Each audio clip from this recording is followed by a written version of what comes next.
What's up, everybody? Welcome back. My name is Tom Laird. I am the CEO of Expedia Interaction Marketing. Expedia is a 500-seat call center outsourcer located here in northwestern Pennsylvania. And welcome back to another episode of Advice from a Call Center Geek. So we are the call center and contact center podcast that's trying desperately to give you some actionable items that you can take back to your contact center, improve your agents, improve the overall quality, and hopefully improve the customer experience. What's going on, everybody? Everybody staying safe? I hope that is true. I've heard from a lot of you guys, and I know we're all operating on our new norms, but it seems like we're starting to at least kind of get used to it, I guess, if you can. But it's Good Friday. As I record this, I am actually in the office finishing up a couple things. Couple hundred of our agents are all at home. We're all virtual now. It's kind of weird for me to say that, but we've done it, as we've kind of talked about in a couple other episodes. So what I wanted to talk about today was some of the changes that we're going to see happening and some of the things that you need to start to prepare for, especially if you got caught with kind of your shoes untied here and didn't have a really good business continuity or disaster recovery plan for your contact center, struggled with the at-home deal. What are some of the things that you're really going to have to look at moving forward and start to prepare for now when we kind of get back to maybe the old norm, or at least the hybrid view of what the new norm and the old norm are going to be. Before I get into that, I wanted to just talk to you briefly. We don't do any selling. That's kind of one of the rules here on the podcast. So you never hear me talk about really Expedia and what we do. And if you're looking for outsourcing, I don't think I've ever done that. But one of the things I'd like to try to add a little value to, I'm trying to always think of how I can add value to all the listeners, is I've had probably 5 or 6 of you guys email me or send me a message on LinkedIn asking for my opinion on telephony platforms. What's the best cloud provider? How do we move to the cloud? And I've been trying to answer those as best as I possibly can, and realize that there could be kind of a need for that. So what I've done is I have a landing page right now. I'm not even going to call it a website. It's called callcentergeekconsulting.com. I don't know if that's a good term, but it kind of just was the first thing that I kind of thought about. So again, callcentergeekconsulting.com. And all I want to do is be a reference and a point for you to kind of bounce some things off of if you're looking to move into the cloud. If you're saying, hey, the platform that we have is premise-based and I don't know what to do, where to turn. So it's just a landing page. I'm going to get your name and information. That's it. And we can have a conversation. I can do everything from just have one conversation and be done with it and try to help you.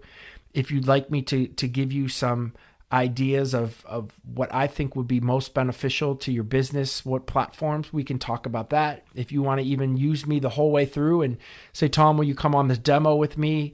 I can ask the proper questions. I can even be part of the negotiations. If you get to the point where you're really thinking of flipping to a different platform, I kind of know the players in most of the organizations. I know the games that they play, all right, and maybe how they can get somebody or some of the things that on a negotiation that you can at least take advantage of. And then, hey, if you even want me to be there for your part of your implementation, I can do that as well. There's no cost to you for this. I'm not doing this for a cost. I mean, full transparency, if any of you guys move and flip, and we would talk about what is the best platform for you. I do get paid, for a referral. But that doesn't come out of any of your pocket. So I'm here kind of as a free resource if that's something that you'd like to use. Again, if you don't even want to flip and you just want to talk for an hour about some of the things that are going on, I'm more than happy to do that as well. So again, this isn't really a huge money maker. I think that this is something that is needed, especially for somebody who may be nervous, or even if you're a 5-seater, a 10-seater, a 20-seater, a 200-seater, and you've never done this and you want to just to bounce some ideas off of, I'm here for that. So just check that out, callcentergeekconsulting.com. All right, so let's talk about some of the things that you're going to have to think about as we kind of get back. And if you're not where you need to be now, if you don't feel comfortable with your at-home plan, if this ever happens again, are you going to be ready? I guess that's the question, because customers are going to give us meaning the industry, and companies, they're going to give us a one get out of jail free card for this one. I think we're kind of getting a pass. People are kind of understanding. I don't think they're going to be understanding the next time, because you need to be prepared for what could happen now, because we know that the worst case has happened. So any level of worseness, I guess, right? Probably not the right word, but any level of issues that kind of arise now that we need to make quick changes, you need to be responsive to that. So the first thing, and I have, like 8 or 9 kind of topics that I want to kind of dig into, is number one is you need to be in the cloud. There's no more excuse for it. There's no more saying, hey, I don't know, we need this, security. Guys, they're all garbage excuses. The largest companies in the world are now in the cloud. You need the redundancy to be able to go anywhere in the world as long as there's an internet, to set up your call center, to have your agents work from home. That's trumping, right, all of these other lame concerns for why organizations are not moving there. I work with InContact. They have full PCI clusters, right? So if you're looking for, even from that standpoint, they have FedRAMP clusters, right? So that is the highest level of security you can possibly have, and that's dealing with kind of the secrets of the federal government. So that's a lame excuse there. You need to be able to be flexible for your customers. I'm seeing, I believe it's Wells Fargo, I just read that they didn't really have an at-home plan at all. A lot of these giant BPOs, I'm not going to name any names, had no at-home plan for moving, 10,000 agents at home. And I get it, that's an undertaking. But at least you need to have the telephony platform piece in there that gives you the redundancy to work on-premise, brick and mortar, or virtual. So that makes the internet, something that you really need to start to think about. So I think that makes sense, and most of everybody is using VoIP in some instance, but redundancy with your internet's really important. Having a plan for agents at home that don't have internet, and how do you work through those things? What deals do you have set up, or how can they get connectivity? The internet, it really becomes the lifeline to the call center. And it's been that way for a while, but I think it's taking a larger impact as well. And I think once we see 5G kind of roll out too, there's going to be some things that we're going to be able to connect to from that standpoint that's going to make this even easier. But number one, you need to be in the cloud, period.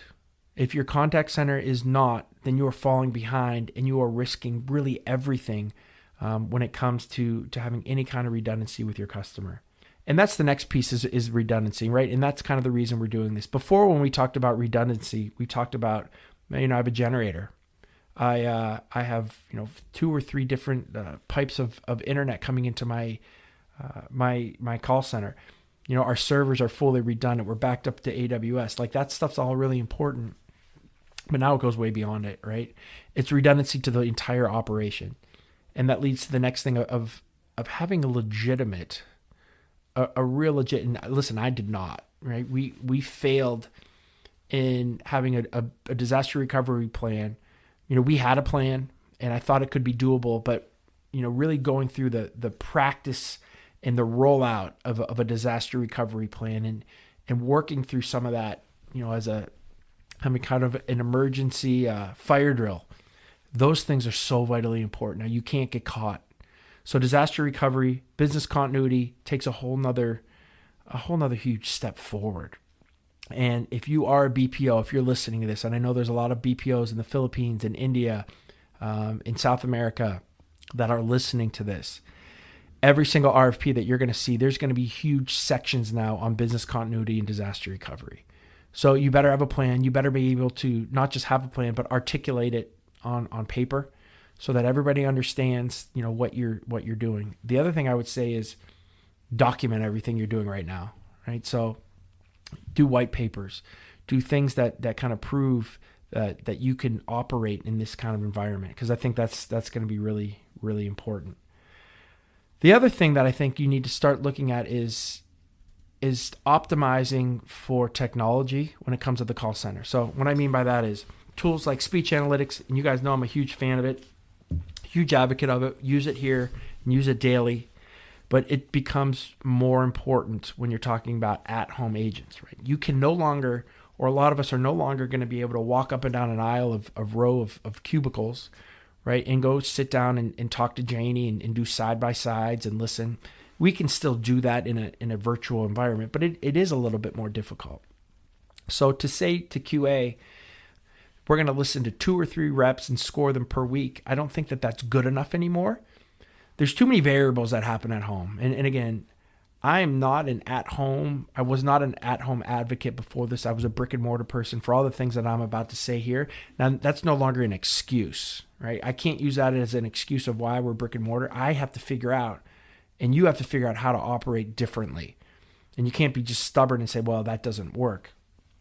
And one of the things that helps with this is speech analytics. So again, remember all the different variables people have now at home, right? So they're at home, there's kids that are there, there's pets, there's other people walking through the room. So we have to make sure that we're listening, we're monitoring even more than we did when we were here.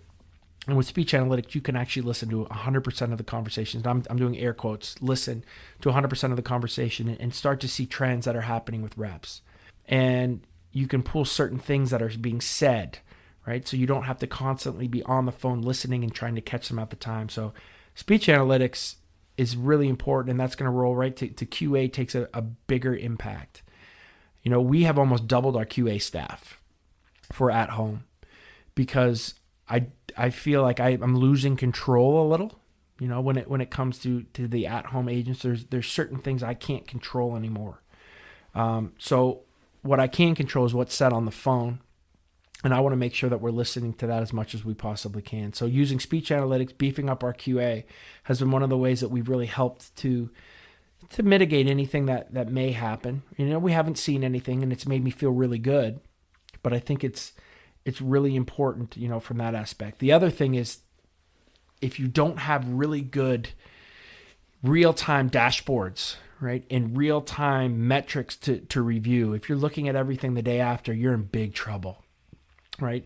So most everybody who has any kind of PBX, who has a cloud platform, has some type of real-time dashboard, but start to live, eat, and breathe those things, right? Because that's what's telling you what's going on. You can't walk again and see that Susie's unavailable.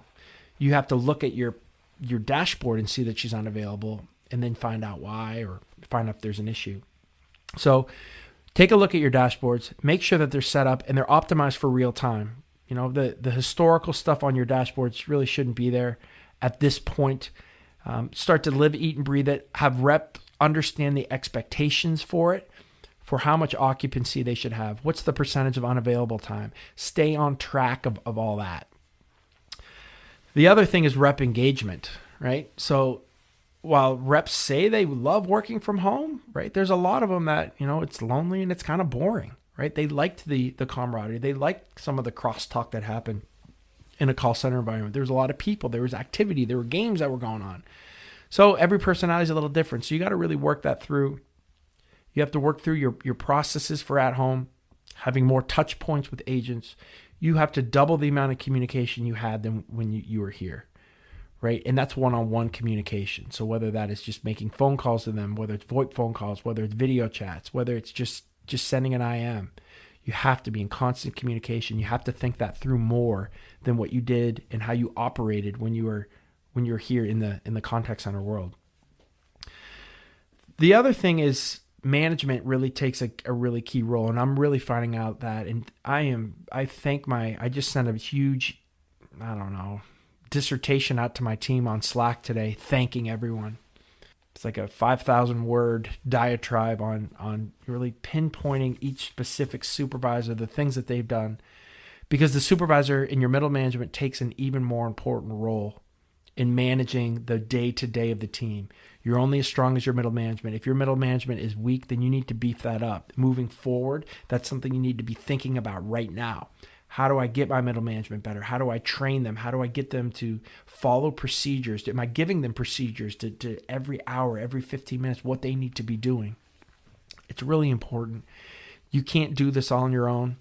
You have to make sure your team is up to the task of at home, which is more touch points, which is looking at data more, which is being on top of people a little bit more than when you could just walk up and down and shout out to the team, hey guys, make sure you're out of after call, right? You can't do that anymore. So all these things that you need to really take into account, all the information is there. You just got to train it and disseminate a little bit differently. The other thing that I think is going to be a huge thing is, I'm going to say right now, a lot of you, right, who have internal call centers, you're not going to be able to do all this stuff, right?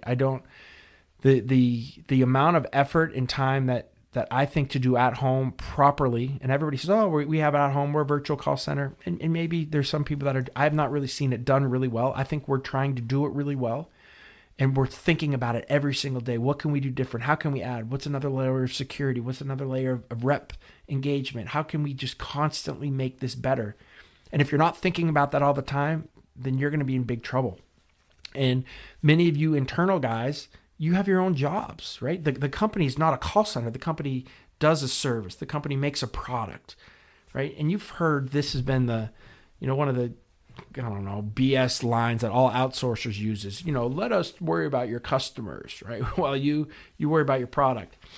And I think that's a piece of it, but there's too much to it now. Like, I don't know if you're not thinking about this all the time, like a really good outsourcer is like this is my business, right?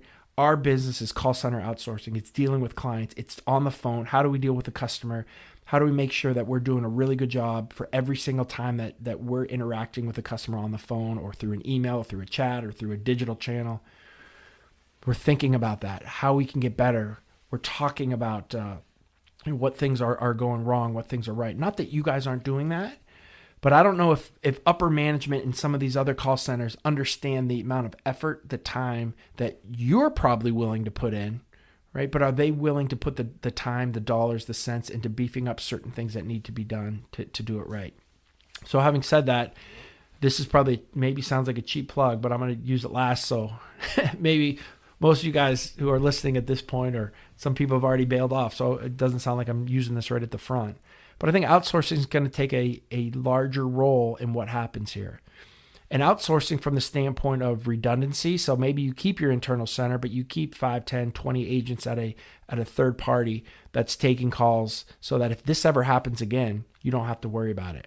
I think there's going to be organizations that don't want to worry about this again, that don't want to do this at-home thing again, that want to know that there's a solid organization that's taking their calls, that's handling it, that's going to worry about all that other stuff. And I think there's value to that. Like, I think I'm in a good place here as an outsourcer, because I think we're providing an awesome service and awesome value, and we take some pain points away and some frustration points and some scary things away from a customer who maybe doesn't do call center and can't do it well and doesn't have a plan to go out to go at home.